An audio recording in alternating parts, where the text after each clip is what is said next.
Mob justice বা গণপিটুনি এমন একটি ঘটনা যেখানে জনগণ বা সাধারণ মানুষ কোনো ব্যক্তি বা গোষ্ঠীকে আদালত বা আইন প্রয়োগকারী সংস্থা ছাড়া তাদের নিজস্ব বিচার ব্যবস্থায় দণ্ডিত করে থাকে।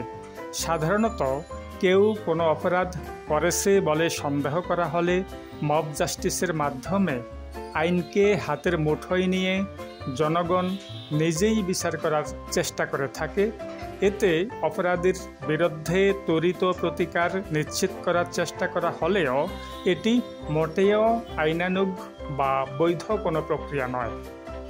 মূলত 5ই আগস্ট আওয়ামী লীগ সরকারের পতনের পর দেশ জুড়ে বড় আকারে মব জাস্টিস শুরু হয়।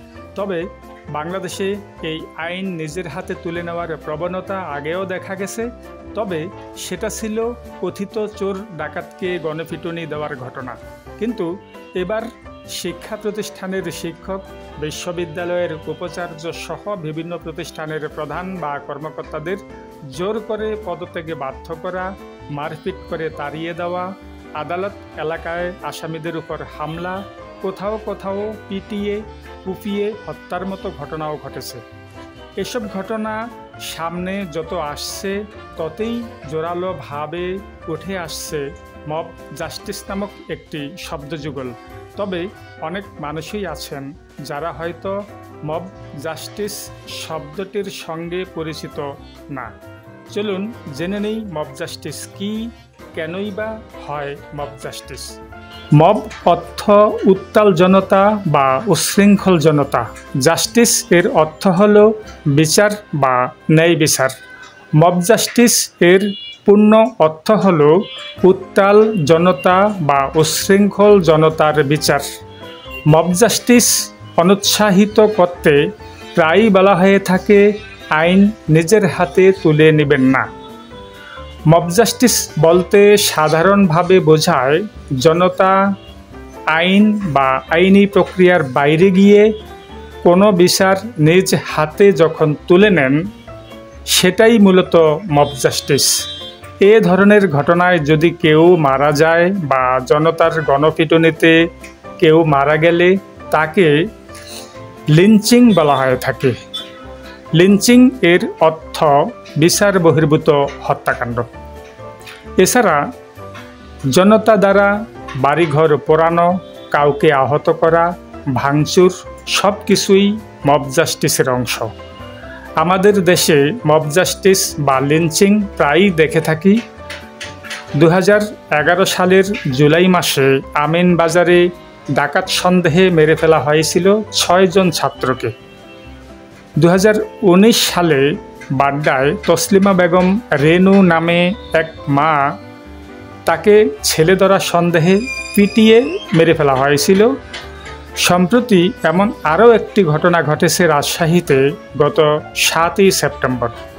এতে আবদুল্লাহ আল মামুন নামের এক সাবেক ছাত্রলীগ নেতাকে পিটিয়ে মেরে ফেলা হয়েছিল।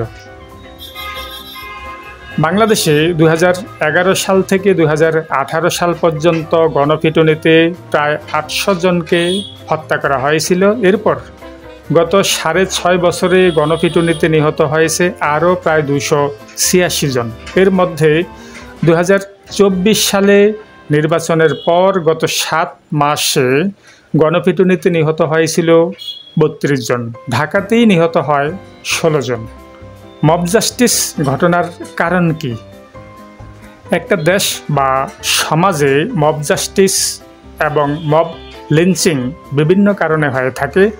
তবে আইনের শাসন না থাকা, দুর্বল আইন, বিচারের প্রতি জনতার অনাস্থা সৃষ্টি হলে মব জাস্টিস এবং মব লিঞ্চিং বেশি দেখা যায়। এছাড়া মানুষ যখন ক্রমাগত অন্যায় আর বিচারহীনতায় অতিষ্ঠ হয়ে ওঠে, তখনই মব জাস্টিসের নামে লিঞ্চিং বা মবের প্রেক্ষাপট তৈরি হয়।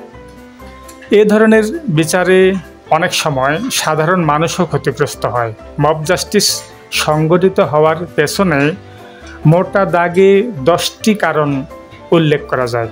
এগুলি হচ্ছে আইন প্রণয়নের অভাব, অব্যবস্থাপনা, অসন্তোষ এবং ক্ষোভ, সামাজিক বা রাজনৈতিক উত্তেজনা, স্বতঃস্ফূর্ত প্রতিক্রিয়া, রাজনৈতিক প্রভাব, অর্থনৈতিক প্রভাব, সামাজিক বৈষম্য, বিচার বিভাগের দুর্বলতা, আইন প্রয়োগকারী সংস্থাগুলোর দুর্বলতা। এখন মব জাস্টিস বন্ধ করতে হলে আমাদের কি করতে হবে? মব জাস্টিস প্রতিরোধ করার জন্য আমাদেরকে একটি শক্তিশালী এবং স্বাধীন বিচার ব্যবস্থা গড়ে তুলতে হবে। সরকারকে আইন প্রয়োগকারী সংস্থাগুলো শক্তিশালী করতে হবে এবং দুর্নীতি দমনে কঠোর ব্যবস্থা নিতে হবে। সবচেয়ে গুরুত্বপূর্ণ হলো জনগণকে সচেতন হতে হবে, তাদের অধিকার সম্পর্কে এবং মব জাস্টিসের বিরুদ্ধে কথা বলতে হবে।